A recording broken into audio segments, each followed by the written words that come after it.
អនុញ្ញាតគ្រប់ជំរាបសួរអ្នកទាំងអស់គ្នាថ្ងៃនេះធនធានវិស័យនឹងធ្វើការចែករំលែកទាក់ទងទៅនឹងការងារមួយទៀតដែលយើងនិយាយអំពីការរៀបចំប្លង់សម្រាប់ print ឯកសារនៅលើកម្មវិធី Excel បាទអញ្ចឹងដើម្បីកុំឲ្យខាតពេលវេលាយូរយើងនឹងចាប់ផ្ដើមការងាររបស់យើងបាទនេះគឺជាការងារដែលខ្ញុំបានវាយរួចហើយបាទចឹងតើតកតងនឹងការរៀបចំប្លង់តកតងនឹងការ print ហ្នឹងយើងត្រូវធ្វើយ៉ាងម៉េចបាទចឹងនៅពេលដែលយើងវាយអត្ថបទរួចហើយនៅពេលដែលយើង print ឯកសារឧទាហរណ៍យើង print យើងត្រូវចុច print preview and print នេះបាទចឹងនៅពេលដែលយើងចុចមកគឺឯកសាររបស់យើងគឺវាត្រូវបាត់ឯកសារមួយចំនួនដោយសារវាចូលនៅក្នុងទំព័រមួយទៀតបាទអញ្ចឹងដើម្បីដឹងថាវាបាត់ឬក៏មិនបាត់យើងអាចចុចត្រង់កន្លែងនេះបាទឬក៏យើងអាចចុចនៅលើពាក្យ file នេះហើយយើងយកពាក្យprint បាទអញ្ចឹងនេះឯកសាររបស់យើងបាទអញ្ចឹងនេះគឺជាឯកសារដែលយើងមិនទាន់បានរៀបចំទេណាបាទមួយទៀតយើងអាចចុចទៅ Control P បាទវានឹងចេញដូចគ្នាបាទអញ្ចឹងថ្ងៃនេះយើងនឹងរៀនរៀបចំឯកសារទាំងអស់គ្នានៅក្នុងកម្មវិធី Excel បាទដំបូងគឺយើងត្រូវដឹងតកតងនឹងការរៀបចំឯកសារគឺយើងត្រូវប្រើ page layout ណាអញ្ចឹង page layout គឺយើងត្រូវប្រើកម្មវិធីមួយទៀតចូលទៅក្នុងទាំង page setup បាទនេះគឺជាកម្មវិធីមួយនេះបាទហើយមួយទៀតតកតងនឹងកម្មវិធី page setup នេះយើងត្រូវស្គាល់កម្មវិធី SAP របស់វាបាទ SAP ទូចនេះហើយតកតងនឹង margin ដែលយើងត្រូវកំណត់ margin យ៉ាងម៉េចតកតងនឹង header footer នេះគឺយើងចាំជួបគ្នានៅមេរៀនមួយទៀតបាទហើយតកតងនឹង sheet នេះគឺយើងនឹងនិយាយបាទបន្តពី page margin ហើយនឹង sheet ហ្នឹងគឺយើងនឹងធ្វើការបញ្យល់អ្នកទាំងអស់គ្នាណាបាទហើយមួយទៀតគឺយើងនិយាយអំពីតកតងទៅនឹងការប្រើប្រាស់ normal page layout ហើយនឹង page preview បាទអញ្ចឹងដើម្បីកុំឲ្យខាតពេលវេលាយូរឥឡូវយើងចាប់ផ្ដើមនិយាយអំពី page layout ណាអញ្ចឹង page layout នេះបាទយើងត្រូវចូលទៅក្នុង page setup បាទដំណាក់កាលដំបូងដែលយើងត្រូវកំណត់តកតងនឹង page នេះយើងត្រូវនិយាយពី orientation តកតងនឹង orientation នេះគឺវាមានប្រភេទกระดาษបាទกระดาษប្រឈរហើយនិងกระดาษផ្ដេកអញ្ចឹងតកតងនឹងការងាររបស់យើងនេះគឺយើងយកប្រភេទกระดาษប្រឈរអញ្ចឹងបើប្រភេទกระดาษប្រឈរគឺយើងយក portrait តែក្នុងករណីដែលយើងឯកសាររបស់យើងវាច្រើនយើងអាចរើសយក landscape មកបាទយើងចុចមកបាទអញ្ចឹងតកតងទៅនឹងឯកសារនេះគឺយើងត្រូវប្រើប្រភេទกระดาษប្រឈរណាបាទហើយតកតងនឹង scaling នេះគឺយើងអត់បញ្ហាទេយើងនិយាយអំពី paper size តកតងនឹង paper size នេះគឺជាប្រភេទกระดาษអញ្ចឹងกระดาษគឺវាមានច្រើនប្រភេទវាមានប្រភេទជា letter បាទមានជា A5 A4 បាទ B5 អីហ្នឹងទៅណាអញ្ចឹងមានច្រើនបាទនេះសិតតែជាប្រភេទกระดาษបាទអញ្ចឹងតកតងនឹងការងាររដ្ឋបាលរបស់យើងដែលយើងធ្វើប្រចាំថ្ងៃភាគច្រើនដែលយើងប្រើគឺយើងច្រើនប្រើ A4 ណាពេលខ្លះក៏យើងអាចប្រើតកតងនឹង letter ដែរព្រោះ letter និង A4 វាខុសគ្នាបន្តិចបន្តួចបាទអញ្ចឹងតកតងនឹងការប្រើប្រចាំថ្ងៃគឺយើងត្រូវប្រើ A4 បាទហើយបន្តមកទៀតគឺយើងចុច OK មកបាទនេះឥឡូវយើងកំណត់បានហើយឥឡូវយើងចូលទៅដល់តកតងនឹង margin តកតងនឹង margin នេះគឺយើងអាចកំណត់បាទតកតងនឹង margin នៅដល់ top យើងអាចឧទាហរណ៍យើង 0.25 បាទ ឥឡូវយើងយកដូចគ្នាទាំងអស់បាទ header បាទឧទាហរណ៍ថា 0.05 ចុះបាទហើយយើងអាច print preview មើលបាទចឹងតើតើនឹងឯកសារនេះគឺយើងអត់តាន់បានសេរីទេចឹងយើងអាចសេរីវាណាហើយយើងអាចសេរីវាទៅហើយតើតើលេខរៀងនេះយើងអាចចាប់ទាញវាណាបាទនេះគឺជាផ្ទាំងការងាររបស់យើងកន្លែងចុចនេះបាទនេះបាទ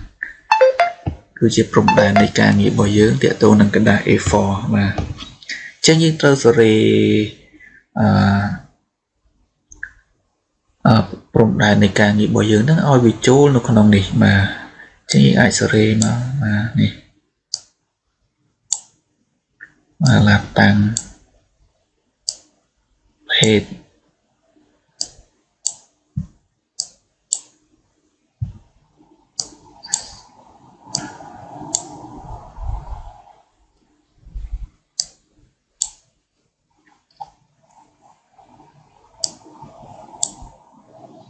បាទឧទាហរណ៍ថាខ្ញុំទាញមកប៉ុណ្ណឹងហើយខ្ញុំចាប់ផ្ដើម print preview មើលណាបាទអញ្ចឹងតកតងទៅនឹងឯកសាររបស់យើងគឺវាមានលក្ខណៈបែបហ្នឹងបាទ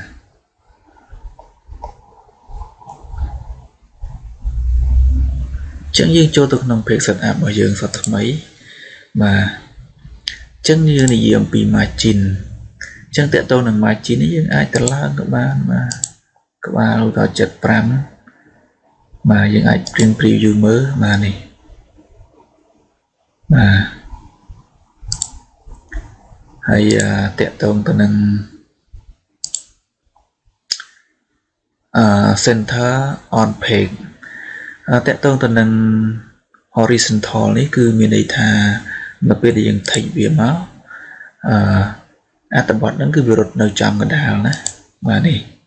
ឧទាហរណ៍នេះវានៅគៀននេះបាទគៀនឆ្វេងដល់ពេលដែលយើងចុច horizontal នេះបាទ horizontally នេះគឺវារត់មកស្មើសងខាងបាទនេះលើកឧទាហរណ៍ដល់ខ្ញុំទាញ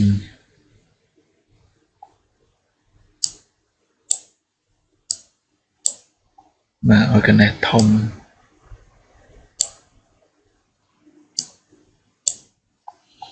បាទយើង print preview មកអញ្ចឹងនៅពេលដែលយើងអត់ទាន់បាន take បាទ horizontally នេះទេបាទឥឡូវយើង print preview ម្ដងទៀតគឺអាផ្នែកនៅខាងស្ដាំនេះគឺវាធំខាងឆ្វេងនេះវាទូចអញ្ចឹងដើម្បីឲ្យទាំងការងាររបស់យើងវារត់នៅចំកណ្ដាលហ្នឹងគឺយើងអាចចុចនៅត្រង់ page setup នេះហើយយើងយក margin មកហើយយើងជ្រើសរើសយក horizontally បាទហើយយើងចុច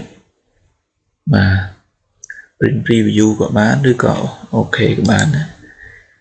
បាទអញ្ចឹងផ្ទាំងការងាររបស់យើងនេះគឺវារត់មកចំកណ្ដាលមានន័យថាផ្នែកខាងឆ្វេងគឺវាស្មើនឹងផ្នែកខាងស្ដាំបាទមួយទៀតតកតងទៅនឹងvertically បាទតកតង vertically នេះគឺមានន័យថាឯកសាររបស់យើងគឺវារត់មកចំកណ្ដាលនៃกระดาษទាំងការងាររបស់យើងណាបាទហើយយើង print preview មើលបាទនេះវារត់មកត្រង់កណ្ដាលហើយផ្នែកខាងឆ្វេងនេះគឺវាមានផ្ទាំងរឹមរបស់វាទូចអានេះធំបើសិនជាយើងចង់ឲ្យវាស្មើគ្នាគឺយើង take ទាំងពីរណាយើងចូល page setup មកហើយយើងយក margin មកយើង take ត្រង់ line នេះហើយយើង take ទាំងពីរហើយយើងអាច print preview មើលចឹងឯកសាររបស់យើងគឺវារត់ចំកណ្ដាលនៃกระดาษបាទខាងលើខាងក្រោមស្មើគ្នាឆ្វេងស្ដាំស្មើគ្នាប៉ុន្តែតកតងនឹងការងាររបស់យើងគឺយើងជ្រើសរើសយកតែមួយទេណាបាទគឺយើងអាចជ្រើសរើសយកនេះ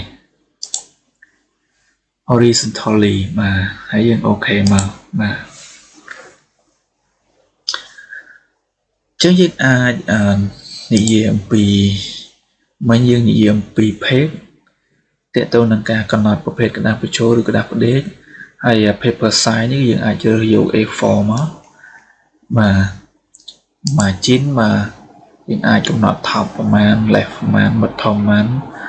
ហើយ right ប្រមាណ header បាទ header យើងអាចដាក់បាទ25 3អីទៅហើយតើតើនឹង center on page នេះយើងអាចជ្រើសរើសបាទយើងចង់ដាក់ក៏បានឬយើងចង់ដាក់ក៏បានតែក្នុងករណីដែលយើងដាក់ទៅវាស្អាតណាបាទមួយទៀតគឺយើងនិយាយអំពី set តើតើនឹង set នេះ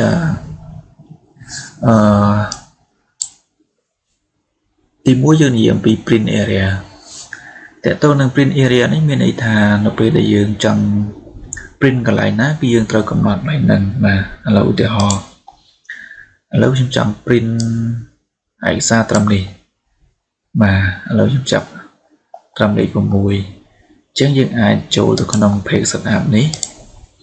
ហើយយើងយក set បាទហើយយើងយក print area បាទរួចហើយយើង select បាទ select វាមកបាទ select វាត្រឹមលេខ6ហើយចុចត្រង់នេះមកហើយយើងចុចអូខេហើយយើងចាប់ដើម print preview មើលអញ្ចឹងដល់ពេលដែលយើង select ប៉ុណ្ណឹងឯកសាររបស់យើងគឺវា print តែប៉ុណ្ណឹងទេបាទ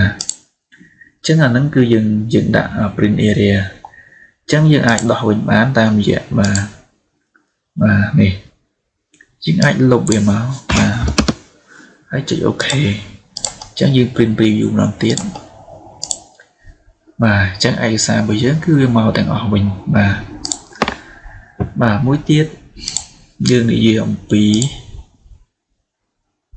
បាទ print title តើតើនឹង print title roll to repeat at top នេះមានន័យថាយើងដាក់ចំណងជើងឧទាហរណ៍ថាយើង print ដោយសារឯកសាររបស់យើងវាមានតែមួយ page បាទដូចខ្ញុំទាញមក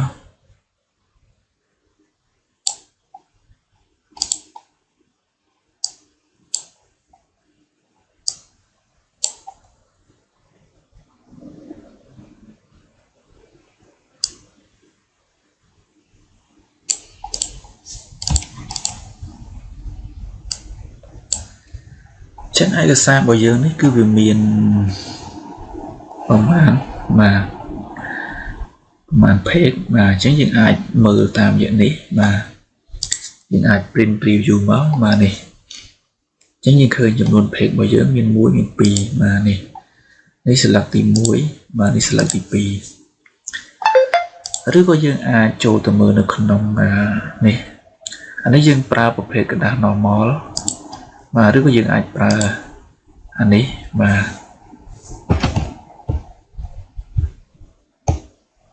ចានេះទី1ទី2អញ្ចឹងវាកាត់ផ្ដាច់ឲ្យយើងណាបា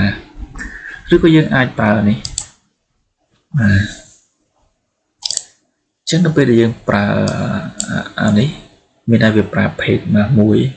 2បាទនេះវាដាក់ឲ្យយើងអញ្ចឹង normal ធម្មតាគឺយើងអត់ឃើញទេណាបាទទី2បាទយើងអាចមើលឃើញ1 2បាទបើយើងយក page break preview គឺវាដាក់ page ឲ្យយើងស្រេចណាបាទអញ្ចឹងយើងអាចចូលទៅក្នុង page setup បាទយក sheet មកហើយតាក់ទងទៅនឹង row to repeat at top អញ្ចឹងយើងអាចជ្រើសរើសវាមកយើងចាក់ឧទាហរណ៍យើងចង់បានក្បាលត្រឹមណាឧទាហរណ៍យើងចង់បានក្បាលត្រឹមនេះអញ្ចឹងយើងបាទចុចអូខេមកអញ្ចឹងយើងអាច print preview មើលបាទនេះ1 2អញ្ចឹងអានេះតាក់ទងនឹងការដាក់ក្បាលឲ្យវាចេញគ្រប់ទំព័រណាបាទឬក៏យើងអាចដាក់ត្រឹមតែត្រឹមនេះក៏បានបាទនេះអាចចូល page setup sort បាទយើងអាចលុបវាចេញមកយើង select ទៅត្រឹមនេះហើយយើង ok dạ những print preview máu là chắc cứ bị tranh đẹp phần năng là đây cứ tiện tôi tận năng cả đã có bao mà đặc biệt là dừng print tiện tôi tận năng mà còn làm thu repeat ấy mình đã dừng chọn lại cho nó trường mà thời thì chọn lại cho nó trường mà lấy riêng những từ nè từ họ nè và chắc những ai tìm như một mình mà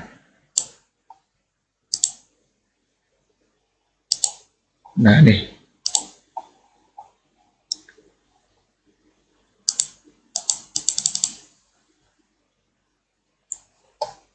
mà chắc nhìn lục ở đây tranh máu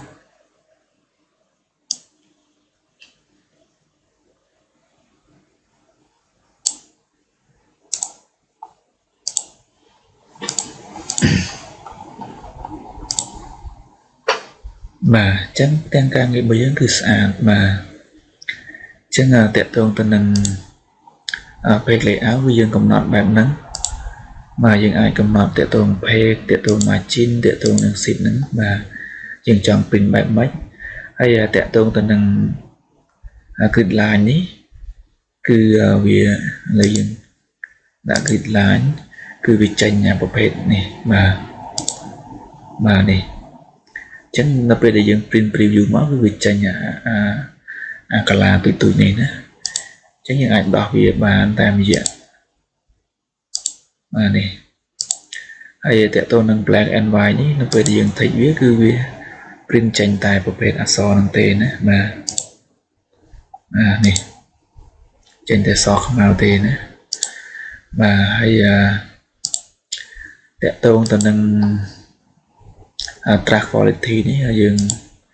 đây tên hay tiện tương năng roll cái làm heading ní cứ dường vì các bạn chủ đế hay năng chủ show nữa này